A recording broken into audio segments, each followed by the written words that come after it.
Namaste, everybody, and welcome uh, to Being Ayurveda.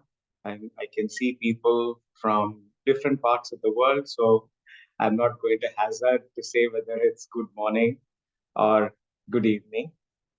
I, wherever you are, Om Swastiastu from Bali. I want to start with a very short story about my own self, and this was from a decade and a half ago, and those were the times where I still had this understanding that we all had to follow a certain common diet and also a certain common lifestyle. So it was, I used to be working in those days as a banker. Today I work differently. And I used to consume a lot of nuts because I used to exercise a lot otherwise. During the day, take long runs, go to the gym, do all of those things, floor exercises and all of that. There was a point of time where I was faced with rashes in my body, and I couldn't discover why I was getting those rashes, which would come and then fade out by the afternoon. By some random coincidence, I happened to meet an Ayurvedic doctor. And that is how I came to understand the relationship between my body, the type of body that I had, my constitution, and the food that I was consuming and the lifestyle I was living. From then on, with this awareness, I used to be very conscious of the time where any food bloated me. And I found in that a tremendous way to be able to let the body stay in balance and not force an imbalance. Progressively, I moved away from standard diets and into also a lifestyle which was not into just running, but uh, engaging a lot more in yoga and meditation, which was also very necessary for my constitution. In that journey, I came to the realization that the science of Ayurveda, which, as I was sharing in the group this morning, started late BCE, and Deepa will speak a lot more about it, was, you know, pulled together and codified by around 100 to 200 CE, held the wisdom of being able to live a lifestyle true to oneself, held the wisdom on standard rituals that we could follow, but true to oneself, and at very great layers of detail. I have possibly touched, I would say, 1% of everything, the wisdom that is there, and I've tried to live that. And there's so much more there. I just got to understand that there are 8 books, or I would call adhyayas, and within those, there are around 120 chapters, each chapter having so much wisdom in that. So, how to bring this into a manner which is relevant to us so that we don't get overwhelmed? So, come Sri Vidya into my life. We were running a retreat in Chennai, a mini retreat, and she brings Deepa to the retreat, and that's how we got connected. So, wish to welcome Sai Deepa, uh, Ayurvedic doctor from Chennai, who comes from a tradition where she's the fourth generation. And it was very important for me to get someone of her demographic profile. And it's because she's connected with the contemporary life and what she speaks to will be very relevant to the life that you all live. So that's how I got connected with Deepa. We had hosted her International Yoga Day earlier this year, and it was amazing. Subsequent conversations that we've had, and we've curated a whole series. And I'm so pleased to kick this off for our community to be able to live a life true to who we are and feel comfortable in that and be able to live a life of happiness and health. I'll hand you over now to Deepa. And today's and tomorrow's sessions are going to be more introductory sessions. I just wanted to, we'll cover as much ground as possible, but it will be more at the layer of an introduction. Subsequently, you will receive more details on the sessions we are planning. We have about 11 sessions planned between January and March, each on a Sunday morning with recordings to be sent to you on topics which, from all the information you've given us, we found to be most relevant for you. We'll talk more about that today and tomorrow too. Deepa.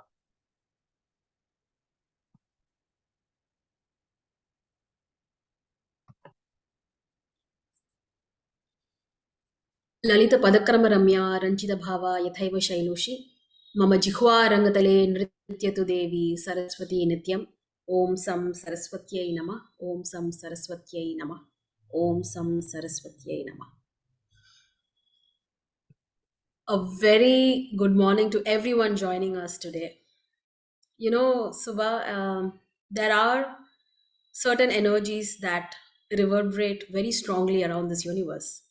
And powerful energies tend to bring in people together.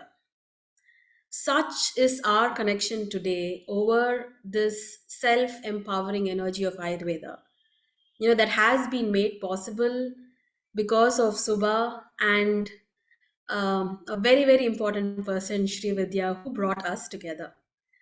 So, thank you for inviting me into your vibrant being Sattva community and giving me this opportunity to share what I've learned so far with respect to the science of Ayurveda.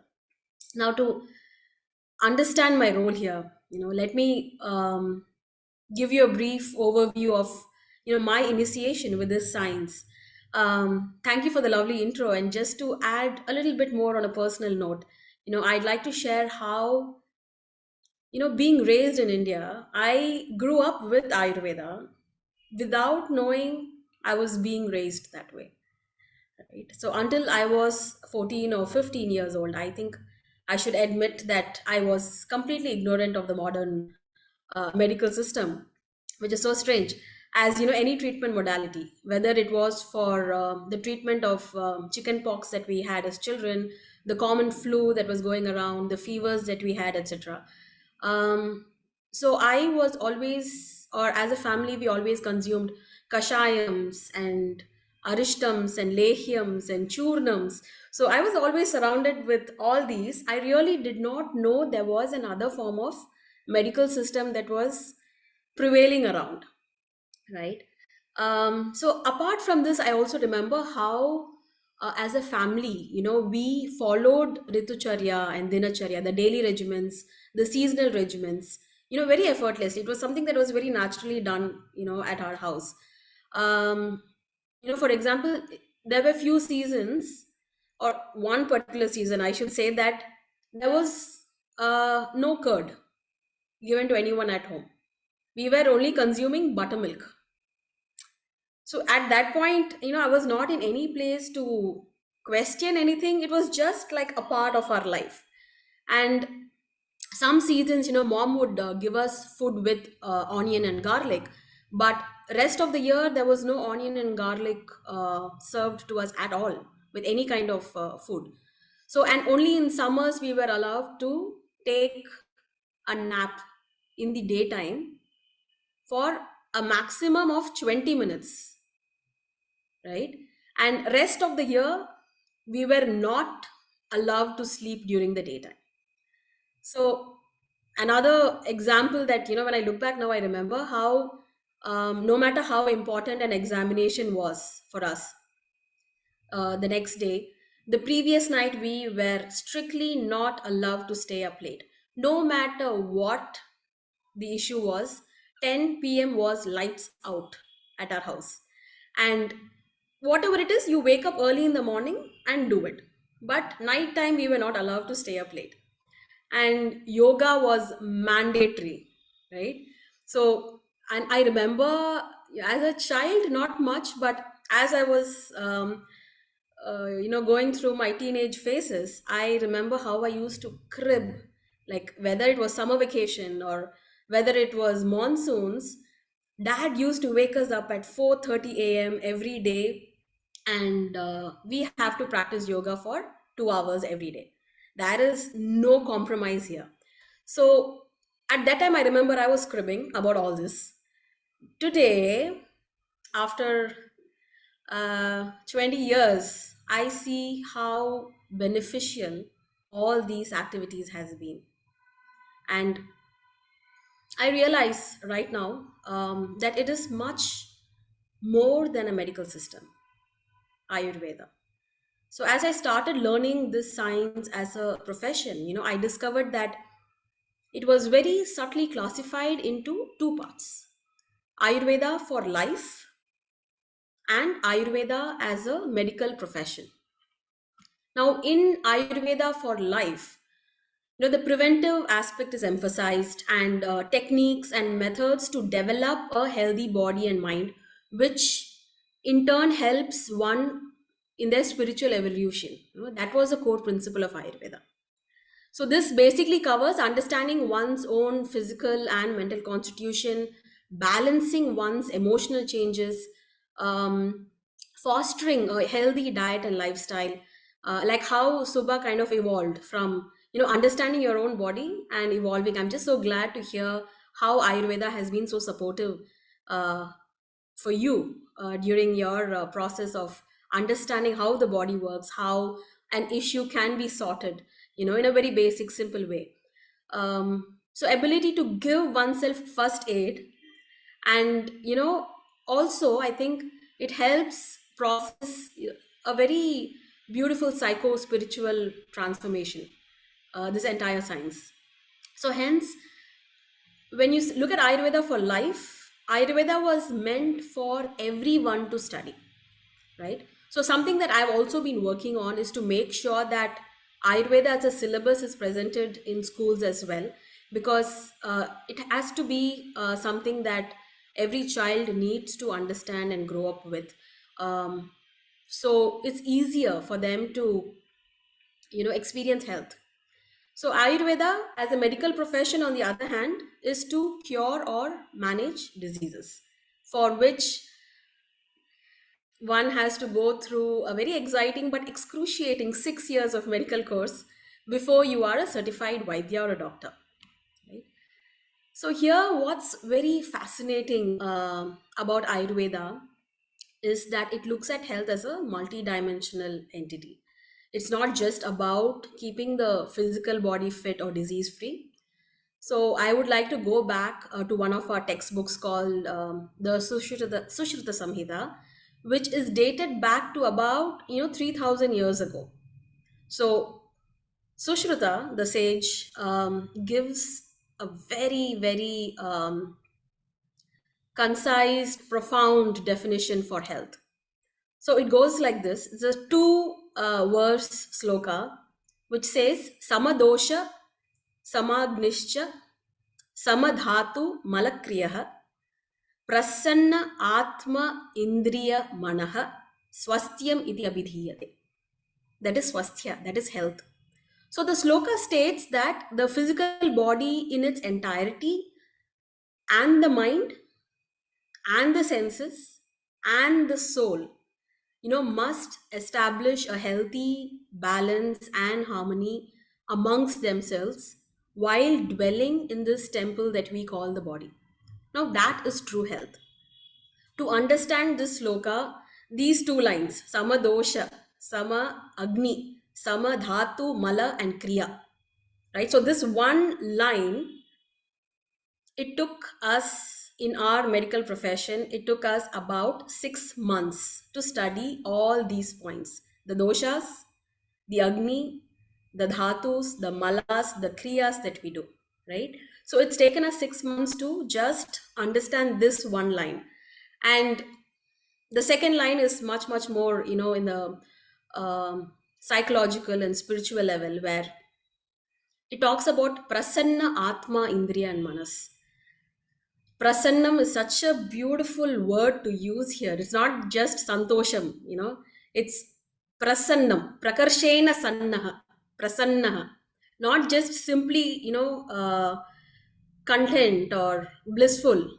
Prakarshena, it's like an enlightened joy of the Atma, the soul, the spirit, of the Indriyas, the five senses, the Manas, the mind.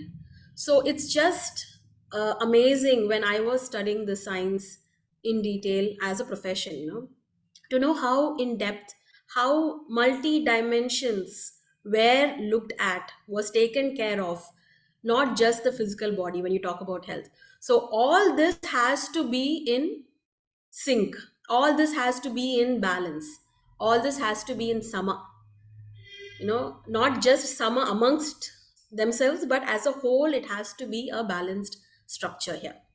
So this is true health. So in my experience as an Ayurveda Vaidya, a yoga teacher, a meditation guide, every time I go back to the ancient writings of the Vedas, I see that we are continually being invited to consider ourselves as more than just the body. So that's like an underlying, knowledge that's always coming out when I read the science. Through these teachings, we are constantly reminded to hold ourselves as abundant and sacred, to see that our everyday acts of living is more deeply reflective of our true sovereign self, to observe how something as natural as, like I said, sleeping every night, having quality sleep, sleeping for the right amount of time, has a big role to play in this grand scheme of life. To be aware of our senses and give attention to them on a regular basis actually creates a paradigm shift in our overall health status. And at the same time, knowing that our mind and our spirit is not something that we can skimp on, if you want to experience the pure blissfulness of health. Like Acha, my father always says, so he puts out this, so he tells this to his patients regularly, right? So he says, I love it when he says this: we must be physically, mentally, socially, financially, emotionally, intellectually, and spiritually rounded and healthy. So it's great that the social part, the financial part is also coming under health. So all this encompassed is what health is all about, right? It's, and to achieve this, it's not a one all same gateway path, to achieve these. So we as individuals must take an effort to create, our own unique health plans, to based on our unique body constitution. So if you are four members in a family, the mother, the father, the son, and the daughter, there are chances that all four of you will have different body constitutions, different prakriti, what we say in Ayurveda. And it also depends on the region that you are in. Are you on a coastal area? Are you living in a mountainous region? Are you in a desert? All this makes a huge difference as well.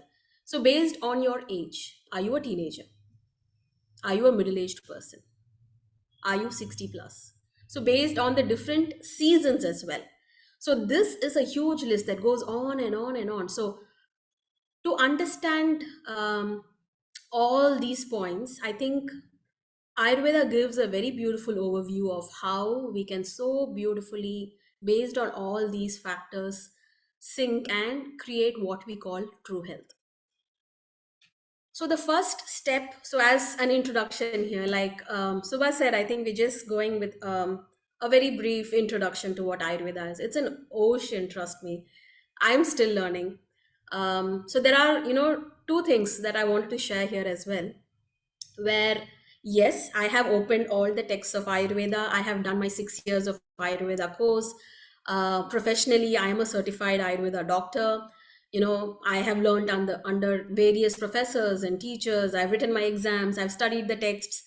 I have done all that, yes, but I think I am very, very blessed to be here to say that Ayurveda as a science has come down generations for me, and I am the fourth generation who has taken up Ayurveda professionally as well.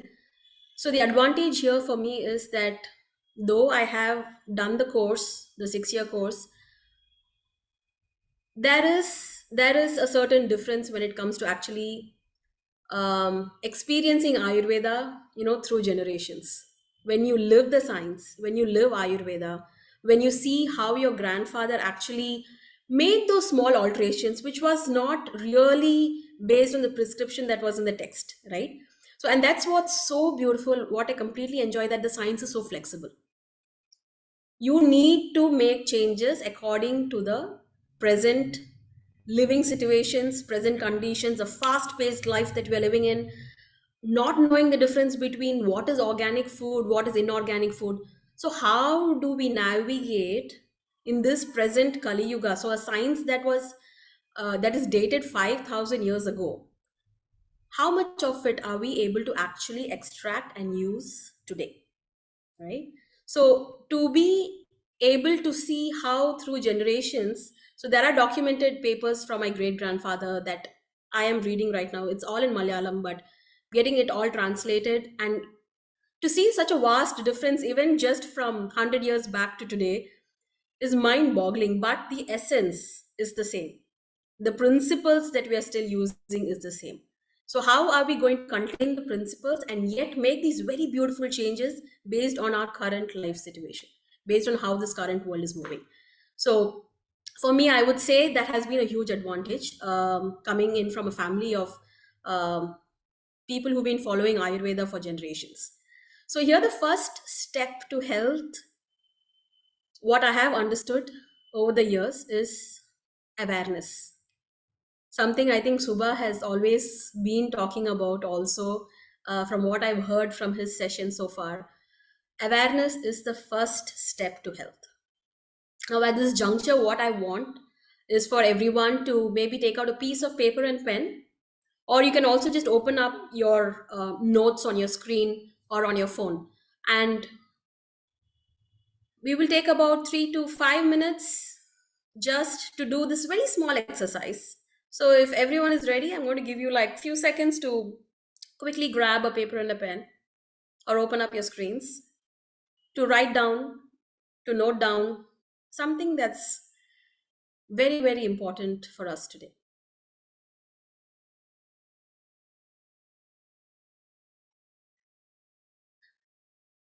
Yeah?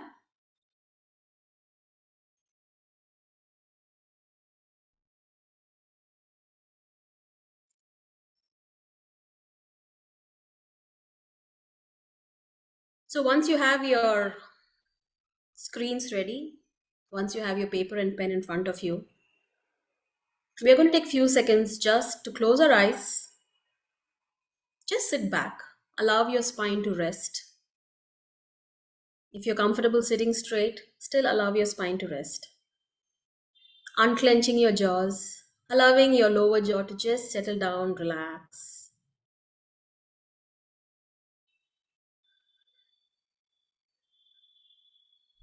Relaxing your forehead, your eyebrows.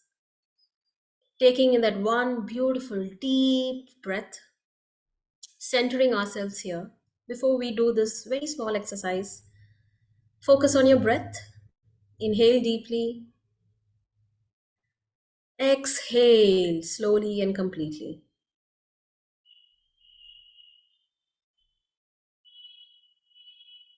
Once we have centered ourselves, very gently opening our eyes,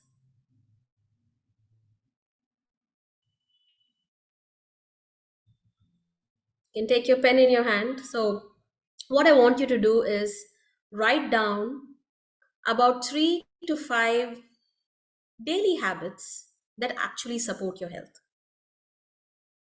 So I'll give you about a minute to think about it and note down 3 to 5 daily rituals that you practice that actually support your health. It could be practicing yoga, it could be waking up early in the morning, it could be drinking just the right amount of water every day, eating the right kind of food, sleeping on time, waking up on time.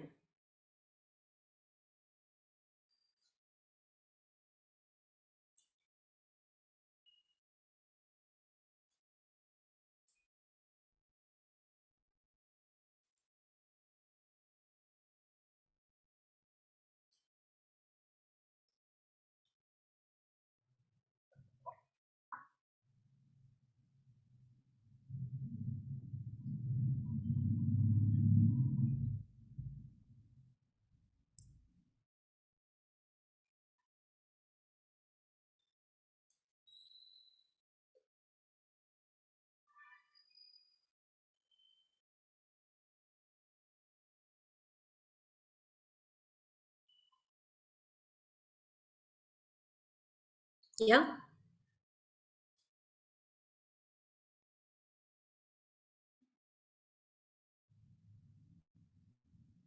Are we done?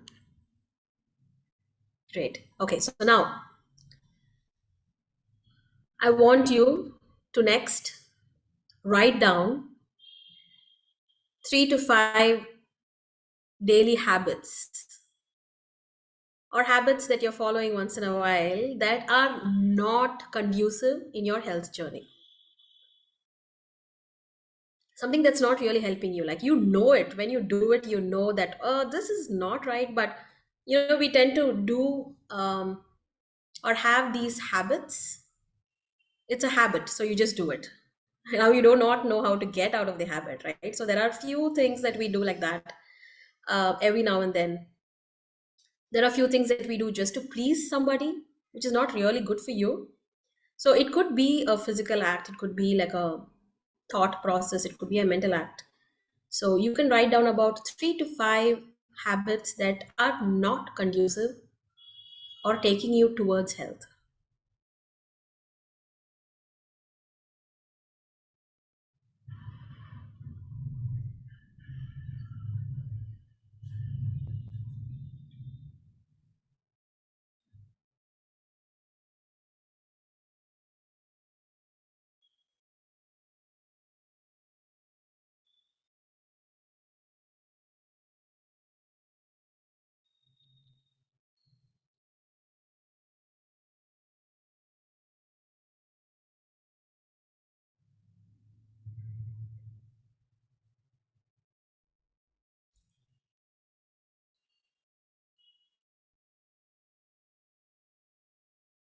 Great. Fantastic. So, I promise you this is a no judgment zone. So, if anyone would like to share your lists, Subha, can you I'll help? start. Yeah.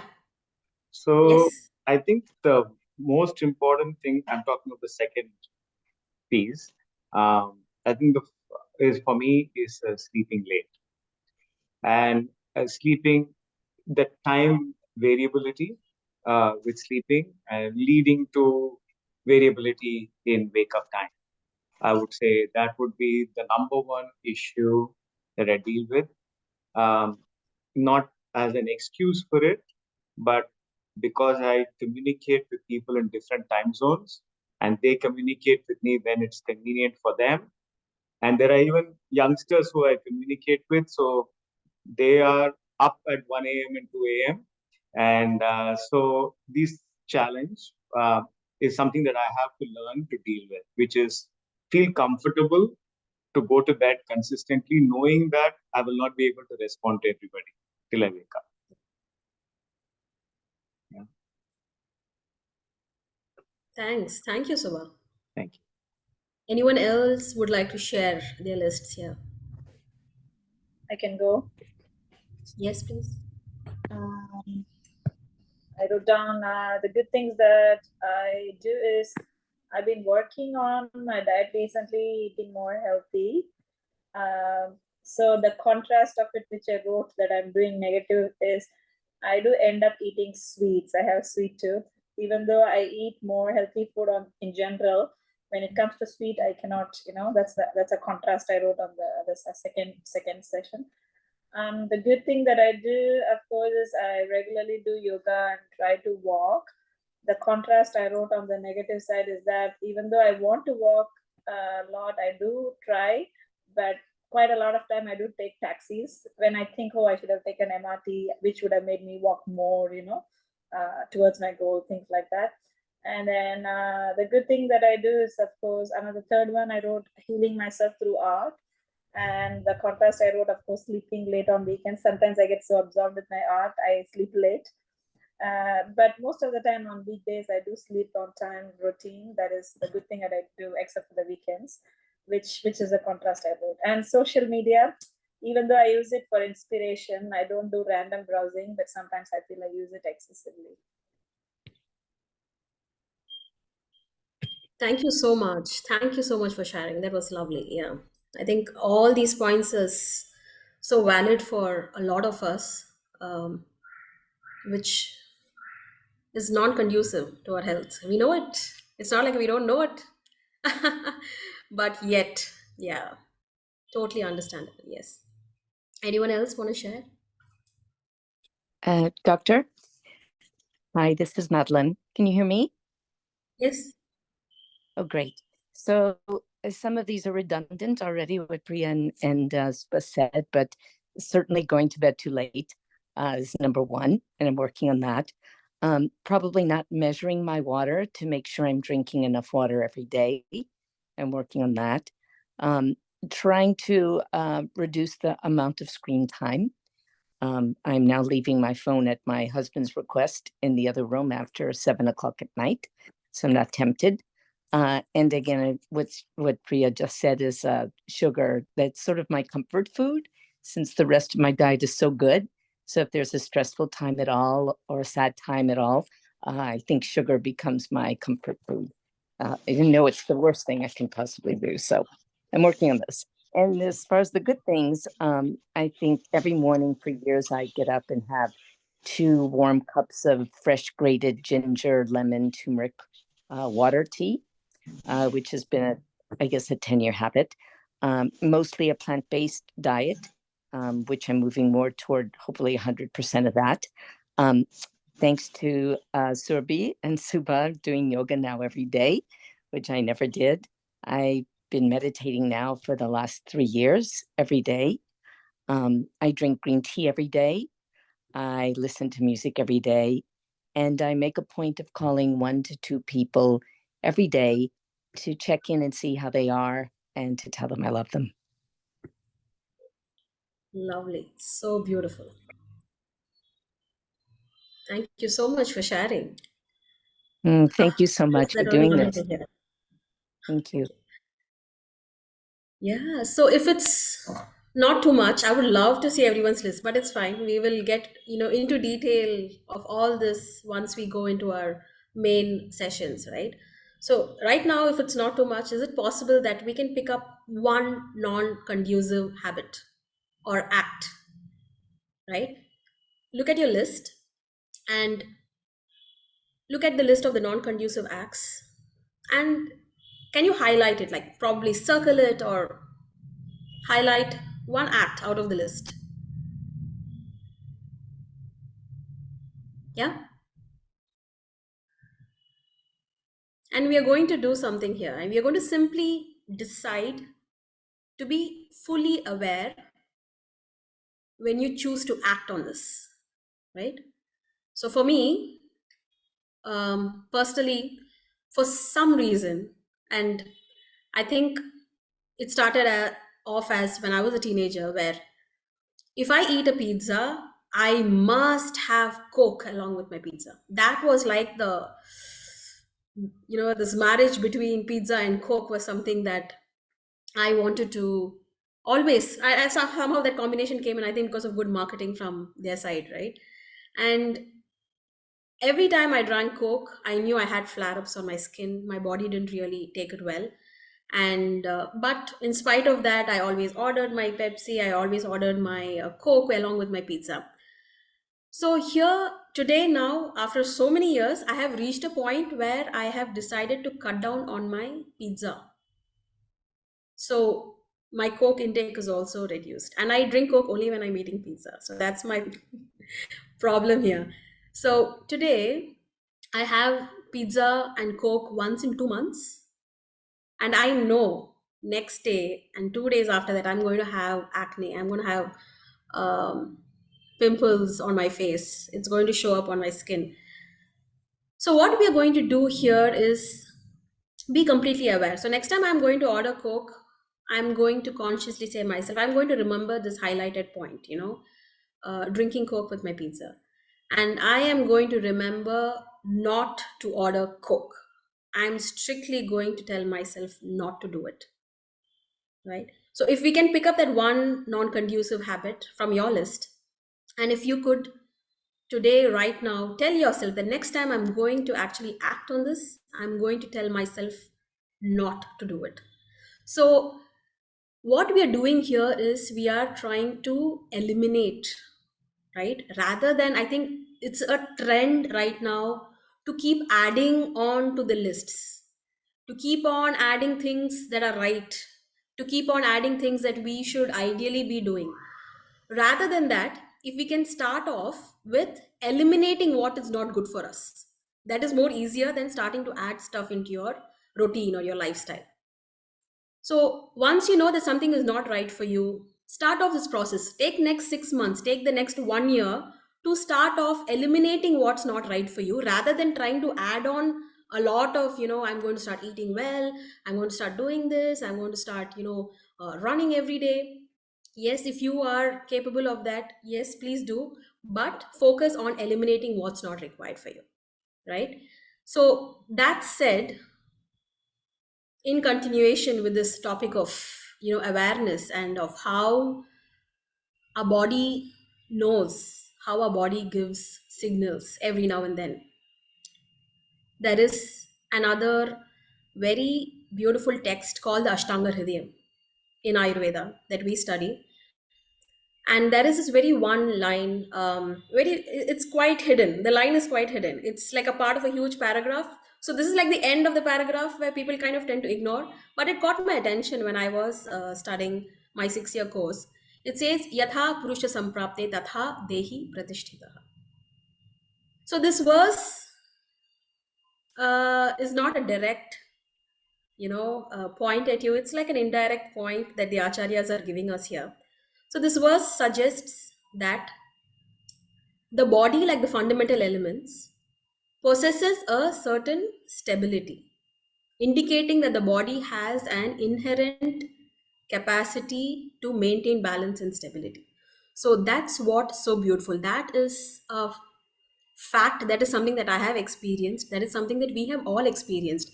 For example, in a forest, there are wild animals living in the forest. Can we all agree that they might also go through health issues at various points in their lives? Right? If not health issues, they're at least delivering baby wild animals, and that's constantly happening, right? So when they fall sick, or when the tigress has come to term ready for delivery, where is it, do you think, that they go to help, for help? Do they have a doctor? Do they have a hospital? I'll be very surprised to see a lion run to the doctor when its tummy is full or when it's going through indigestion.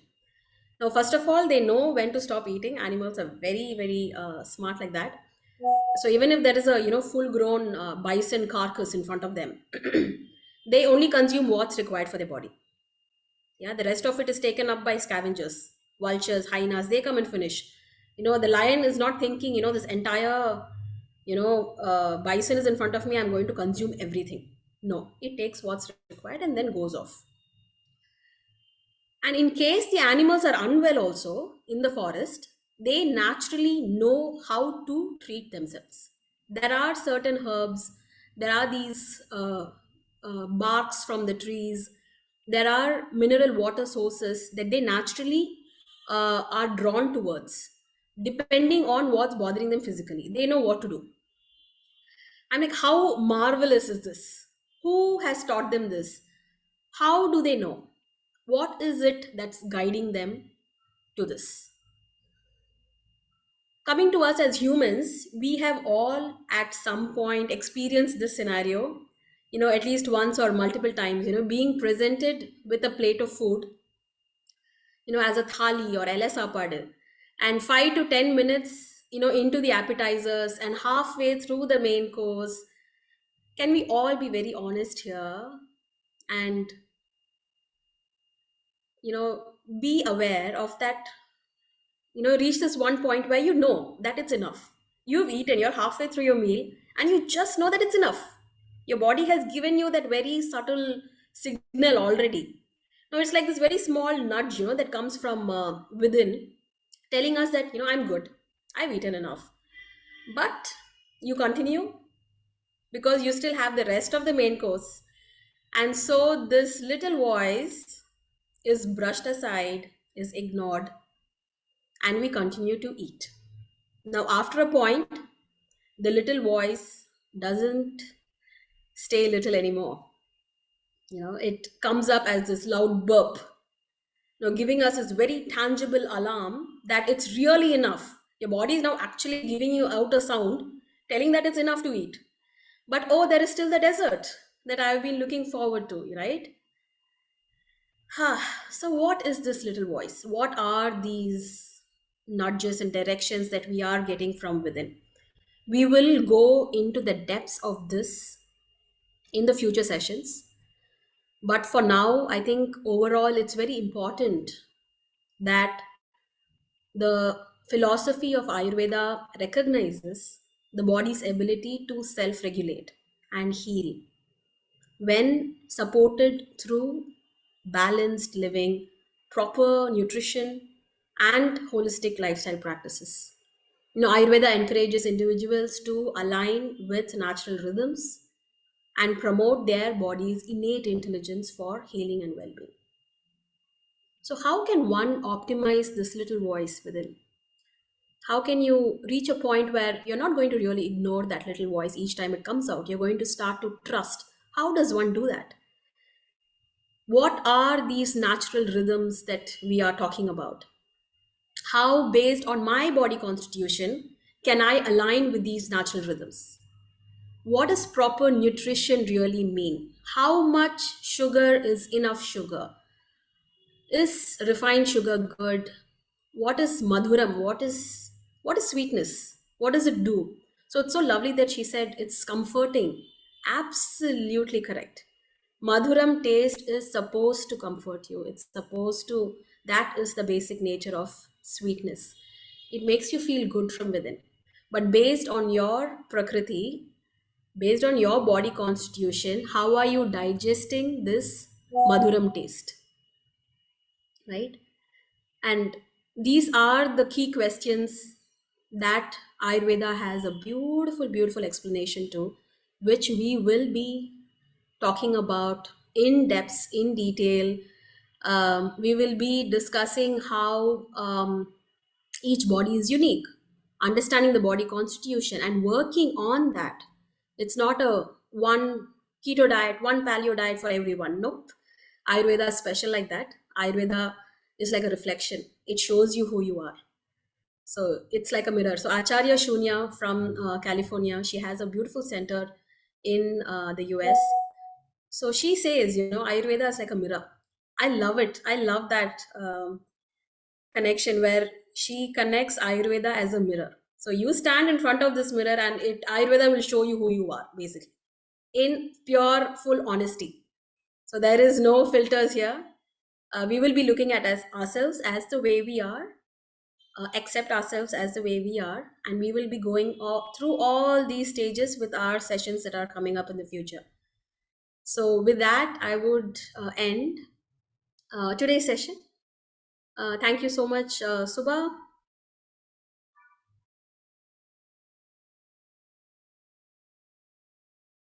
It felt for all of us, I think, tasteful, But I want to go back to that metaphor that you used. That is the banana leaf or yellow sapad. And I'm looking at Ayurveda itself and the journey that we are about to embark on something similar.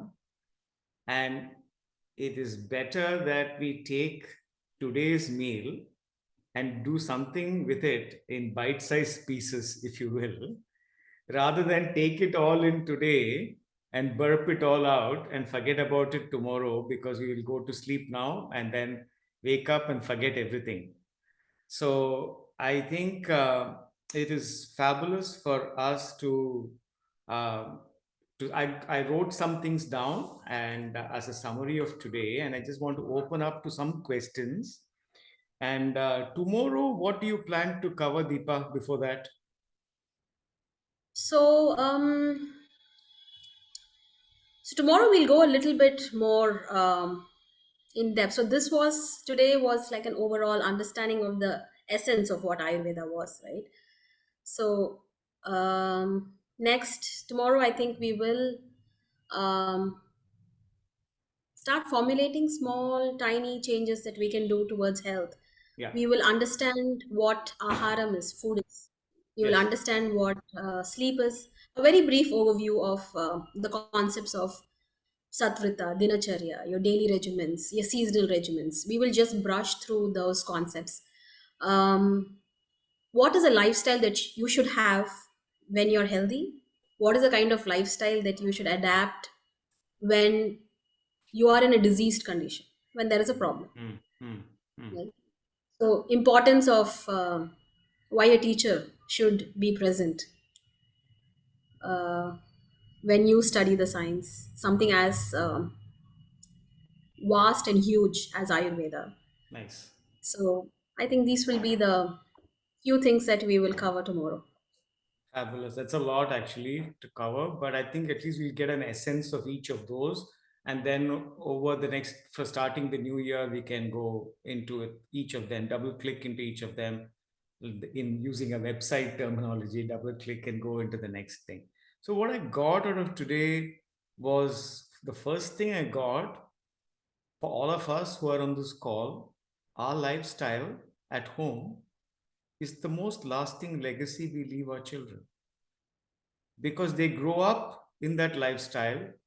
That is what is coded into their head, and that's how they live naturally going forward. So it is, if not for ourselves, we should all be very aware of what legacy we are leaving behind, what lasting legacy we are leaving behind. So that was the first thing I got out of today. I love the concept of eliminate versus add, because what you're saying is everyone is time poor today. So instead of adding things to do and saying, I don't have time for it, eliminate and start with elimination. So that was fabulous. The third one which I got was that awareness.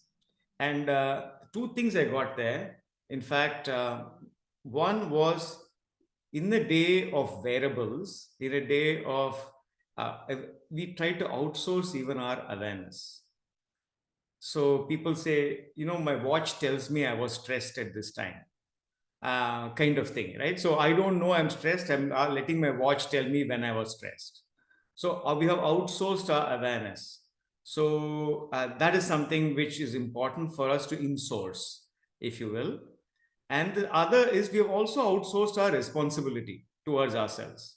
The doctor has to take care of me rather than insourcing that responsibility. So I got that message very strongly from you.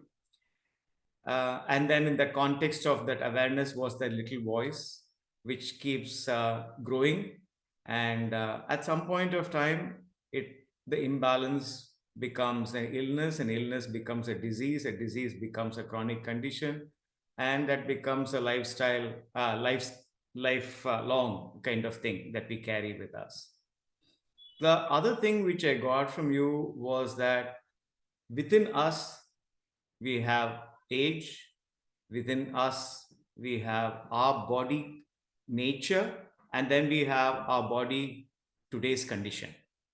So, and then on the outside, we have location, we have seasons, we have weather. So, all of this makes it that this awareness has to be so high for us to be able to, and that's why I feel that lifestyle is very important, because otherwise it's too much of hard work. So, how to kind of start, and that's what I look forward to hearing from you over the next few months, is where to start. Otherwise, it's too overwhelming. Like you said, the ocean of uh, Shushrita, Charaka, and the various sages who have brought this beautiful science to us. Yeah, our blessings today from our divine gurus who are present with us in this time. So, any questions from anyone before we have a few minutes? And if not, there are some of you have asked some questions on while registering. I can ask that too, unless So someone can I wants to start. Sorry, can I quickly ask one? Hi, Yes. Deepa. Thank you so much. You started off by mentioning no yogurt but buttermilk, and that's also the first thing that Subha wrote. Can you just go a little deeper into why buttermilk and no yogurt? So the constitution of curd and buttermilk are contradictory. Just to Sorry, just sorry to interrupt you, Deepa. When Deepa refers to curd, she means yogurt, because in some parts of the world we refer to it as yogurt. I'm just saying this so that everyone understands it. In India, we refer to it as curd. as curds, yes. Yeah. So curds are yogurts, as you can just see by its consistency. It's thick, it's wobbly, it's heavy, right? So it's much more difficult to digest, and it the what we call the vipakam. What happens after digestion of curd is that it gives out heat to the body, right? Buttermilk has the exact opposite quality and nature. Before consumption, if you see the consistency of buttermilk, it's watery, it's light, it's easy to consume. And after digestion, what we say the vipakam, it cools your body. So it has two different. So depending on the weather, we were given curds and buttermilk. So summertime, we didn't drink, uh, we didn't add curd to our food. We added buttermilk to our food because summertime, your agni, your digestive fire is low. So and your body is heated up. So we drink buttermilk during that time. And during winter, when the agni is high, we add curd to our food. Makes complete sense, right? So it's cold outside and you consume something that's heats up your body like yogurt or curd. So that's the principle. Thank you. Thank you. I have a question. Would be in this group, and I had this discussion about yogurt and buttermilk. She was referring to the same about this in Ayurveda. So I am actually I want to have two questions. One is, what is the difference between the regular curd that we make and the hung curd? Because my dietitian suggests that the hung curd is full of protein, and she recommends that. So it is something I use every day. And is the similarity between the regular yogurt and buttermilk, is it same as if I make buttermilk out of hung curd? There's not much of a difference between hung curd. I think just the water quantity is little lesser, that's all. But I think it's more or less the same. Um, I do not really think there is more protein in hung curd than yogurt. Not much of a difference, I would say. Probably like a percentage of a difference, that's all. But Actually, otherwise, it's more or less the same. yeah, rather than more protein, she was saying, I asked her about it because does it have a more fat content or something? I asked her. She said no fat and no carbs are eliminated the way protein. That's what she recommended. So I was clarifying. Not much of a difference, actually. Okay, thank you. So one of the questions I'll ask on behalf, I'm sure many people have this, would like to learn more about the link between diet and doshas and how can one get a good understanding of what food to avoid. And similar to that, there are a few other questions on that which people had who had registered had asked. So we'll be covering that in subsequent sessions, Deepa. For sure, for sure. Okay. I think this is a huge, huge topic when you talk about food. Because Ayurveda 5000 years back has given us those basic foundational principles of how you should understand food. Now today, when you look at it, it's global. So strawberries is something I never saw in my life. Maybe the first 15 years I didn't know what strawberries were. You've heard of it, you've read it in nursery rhymes, but you've not really looked at it or consumed it. But now kiwi fruit, strawberry fruit is even available in India. So there is a globalization of this food market that has happened, where food is not really regional and seasonal these days. I can Mangoes are supposed to be a summer fruit, but I find mangoes even in December in the market, right? So that's the nature of where we are today. So how are you still going to adapt? How are we still going to navigate? What is Ayurveda basically talking when it comes to food? How are we very wisely going to choose what we eat? And how much can we do without straining ourselves too much or overthinking about it? How are we so beautifully going to navigate through this issue is something that we will definitely discuss in one of the sessions. Yeah, because there's a globalization of food, which has happened where it is summer somewhere, so the food, the mango keeps landing up, and also we travel everywhere, and therefore we take foods which are not necessarily in line with our system and what it's used to, right? So all of these would be valuable. There's one other question which came up about dryness of mouth, dryness of skin, associated with pain. So I guess it's something to do with doshas, and we'll cover that, and something to do with how we treat some of those things also, right? Dinacharya and also with Yes, conditions. yes, yes.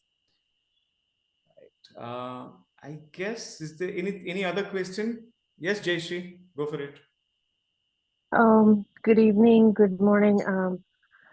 I'm calling in from California. It's a little bit late for me here.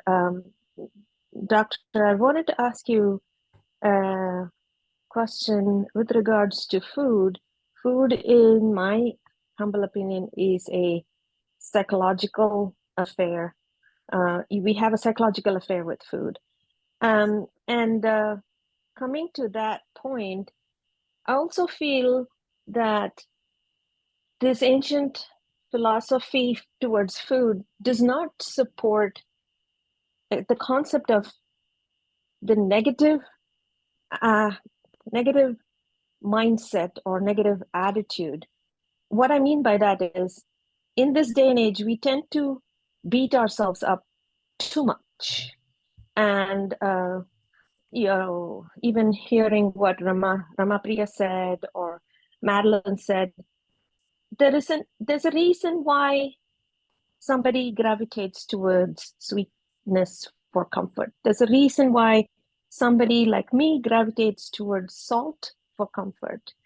And I want to hear from you the rationale behind listening to your body versus mindlessly doing something. Yes, I can see myself mindlessly eating something salty, but fundamentally there is a craving, and that craving comes from deep within, that the body says, you need salt now, you need sweet now. Can you compare and contrast the mindlessness versus the message that comes from the inside? Hmm. This is this is a beautiful question actually.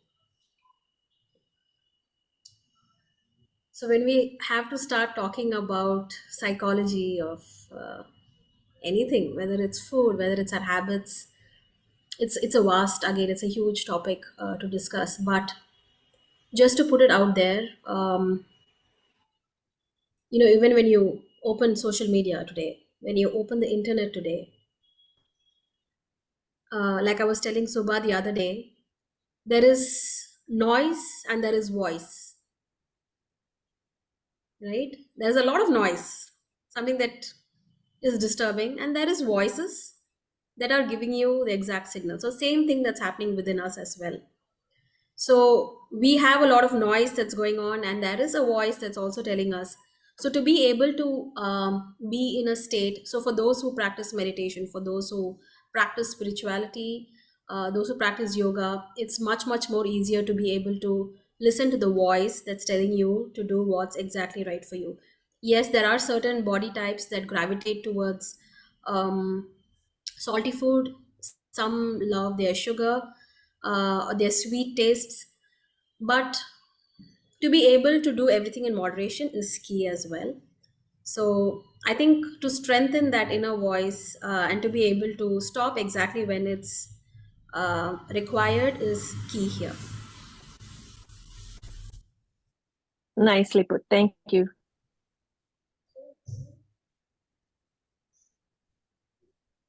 Okay, so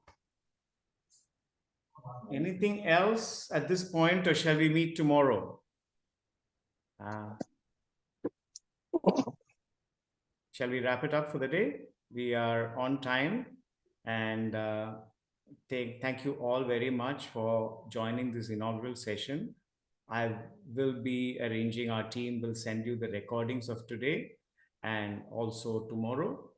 So in addition to that, all the programs we are planning in Jan to March, also you will receive recordings for all of them. So don't worry about your time zone and your particular convenience for that session, right? Thank you very much, Deepa.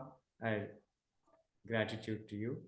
And shall we Thank you. just close with a short Shanti mantra? Sarve bhavantu sukhinah. Sarve santu niramaya. Sarve bhadrani pashantu. Ma kaschit dukha bhag bhavet. Om Shanti, Shanti, Shanti. Shri Guru Bhyo Namaha. Thank you all for your presence. Thank you. Great session. Thank you, Dr. Deepa. Okay. Thank you, Dr. Deepa. Thank you, Subha. Thank you.